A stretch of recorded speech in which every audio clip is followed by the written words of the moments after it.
So, there's a brand new original French action thriller on Netflix. Is this movie worth watching? Let's talk about it. What is up, Flick fans? Welcome back to my channel. So, if you go on Netflix and you see the trending page, you'll see a movie called Sentinelle. You're probably asking yourself, is it worth watching? Today, we're going to talk about it. Leave your thoughts and comments down below, and if you like these reviews, be sure to let me know. And let's get into it. So, transferred home after a traumatizing combat mission, a trained French soldier uses her lethal skills to hunt down the man who hurt her sister. Olga Kurylenko is our star here. She's very good in the film, and in general, I like her a lot as an actress. And her character is this 33-year-old interpreter for the French army. She's been there. She's done that. She's experienced the horrors of war, not only in Syria, but then she was transferred to this organization. And as a part of this organization, she's trying to rebuild herself, make herself new. But then something happens. After a night at a nightclub, her sister is involved in a horrible attack. And from there, it turns into a bit of a revenge story where she's after her attacker. She's trying to avenge what happened to her sister. A very tragic thing. And I'll at least admit this. The first 5 minutes, I was very much on board. It was action heavy. We weren't really learning a lot about the characters. We do get that. And we'll talk about it, trust me. But I liked the idea of this girl, her character with the knowledge and a particular set of skills, and there will be taken comparisons inevitably with just what this movie is about in general, and we'll talk about that as well. But that was all interesting. Plus, the action, well, at least in the first 5 minutes, was cool. There's one scene where an explosion happens in slow motion, and you could look at that as, well, they're just trying a bit too hard with the filmmaking, but I liked it. I thought it was cool, and I was on board with this movie.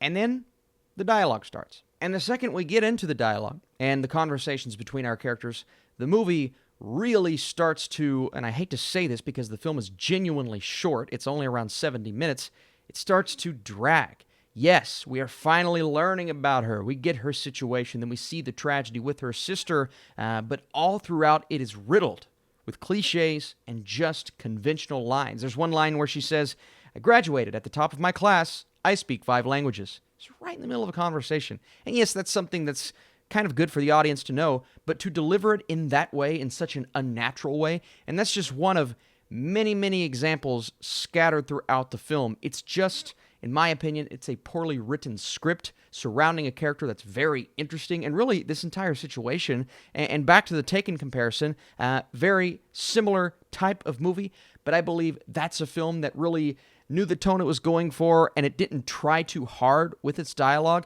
This movie is really pushing us to know certain things at moments that maybe it's not the most opportune time for the film to tell us that, and it keeps happening all throughout the film. And the third act, there are 2 or 3 moments where I'm saying to myself, I don't know if that's the way to do it. And it isn't that these, well, we'll call them exposition dumps, are bad. Sometimes exposition is good if it's handled in the right way. Like there was a moment at the beginning where we cut to this black and white montage, and we're kind of learning about this operation. It was a bit on the nose, a little bit cheesy, but okay. I like the fact that they're doing something different with at least the graphics, and sure, that's information we need to know. But they're also telling us information via exposition dumps all throughout the movie that we don't need to know. That's not as important. Just focus on what made this movie really good in the beginning, and unfortunately, they start to lose that focus. Now, are the action scenes still thoroughly entertaining at times? Absolutely. And her mission, her motivation, that's gut-wrenching. That's heartbreaking. That's a reason to root for this character. But it's the surrounding film. It's the majority of the things that they choose to tell us when they shouldn't be telling us that.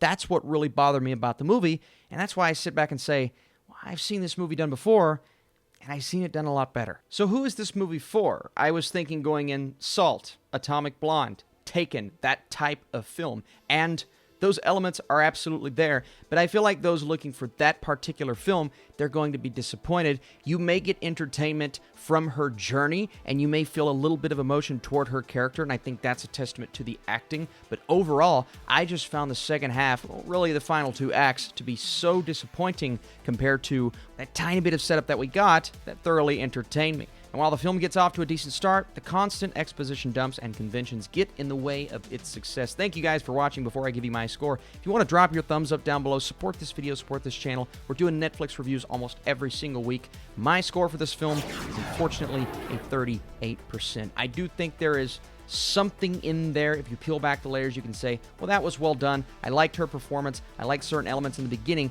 Just didn't quite come together. And again, I've just seen this script before, and the way that was handled in this film, well, it was sloppy in my opinion. All right, you guys the best. I'll see you soon.